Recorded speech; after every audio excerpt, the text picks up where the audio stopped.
So this is the age-old dilemma, fractions or decimals.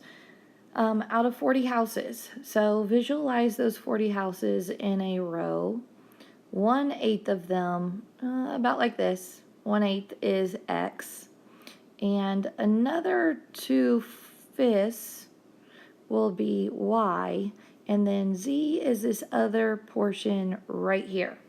So I need to find out how many houses this Z portion is. So it is out of the whole thing, that one.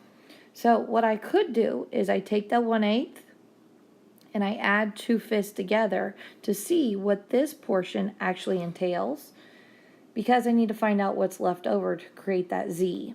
So I'm adding them up, common denominator of 40, which is convenient because that's the number of houses. This is times 5. So that is times 5, which gets you 5. This is times 8, which gets you 16. So that adds up to 21 out of 40, which conveniently, again, this is 40 houses. So this is 21 out of 40 houses that are the X and Y. I need to find the Z. So I have the remaining houses of subtracting, and you get 19 houses left over. Okay, so my Venn diagrams again. Hopefully you just review this real quick on your old notes and it would be easy. Irrational over here on the side, so that is letter C. Irrational numbers are pi, so we're going to put pi over there, I know. Okay, inside the circle, when you're little, you start with your whole numbers. So this is D for whole numbers. That's the ones you start counting with. Now after you get older, when you get bigger, you start adding integers, meaning those positive and negatives. But there's still not any fractions and decimals. So once we add in those fractions and decimals, that's when we get into that big outer curve of rational numbers.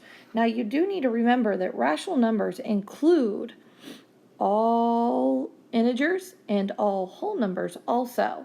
That's why those circles are inside the rational numbers, because everything inside of that large circle is a rational number. So let's think, and this is quick and easy. We see a decimal. It must go in the outer circle. We say a negative, and it is a whole number, so it is in with the rational number, in the integers. You have a fraction, so I don't care if it's positive or negative, it's a fraction, it has to go in that outside circle. 0 is when you're little. Pi is over in the irrational, because it repeats and goes on for infinity. It does not repeat and goes on for infinity. And then you have your whole number of 14, that's an easy one. And 7/8, again, a fraction, has got to go in that outside circle. Okay, I hope you figured out automatically it's going to be 22.6 miles per gallon. So if I take this 226 and multiply it by my gallons, it will equal my full trip. So then I know I need to divide off my 22.6 miles to get the gallons. So if we go off to the side, we're going to do 3,500 divided by 226. Because I moved over that 0, I gotta add in that 0 right there because it takes over that place value. So if I sit there and divide, I know this goes in here one time at 226, and my remainder is 124. So then I add in that 0, and I can figure out it goes into it 5 times at 1,130. So my new remainder comes out to 110. I bring down that 0, and I know it goes into it 4 times. That comes to 904. Now my new remainder, because I got to keep going, you don't get to stop, is 196. I could add in that 0. I then can figure out that that goes in there 8 times at 1,808, and my remainder is then 152.